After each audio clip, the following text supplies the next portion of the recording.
بسم اللہ الرحمن الرحیم الحمدللہ رب العالمین الصلاۃ والسلام علی رسول اللہ صلی اللہ علیہ وسلم۔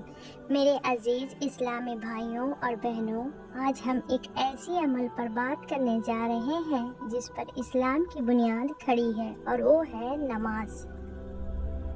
رسول اللہ صلی اللہ علیہ وسلم نے فرمایا، یعنی آدمی اور کفر شرک کے درمیان فرق نماز چھوڑنے کا ہے۔ نماز مومنوں کی پہچان ہے اور بندے اور اللہ کے درمیان سب سے مضبوط تعلق ہے۔ قیامت کے دن سب سے پہلا نماز کا سوال ہوگا۔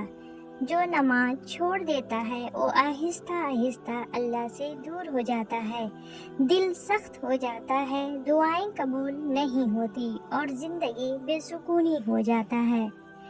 ہم وقت نکالتے ہیں موبائل کے لیے، دوستوں کے لیے، کاموں کے لیے، مگر نماز کے لیے ٹائم نہیں نکالتے۔ حالانکہ نماز صرف چند منٹ کی اور فائدہ پوری زندگی کا۔ اگر آج تک نماز میں کمی رہی ہو تو آج ہی ارادہ کریں، یا اللہ آج کے بعد نماز کبھی نہیں چھوڑوں گی۔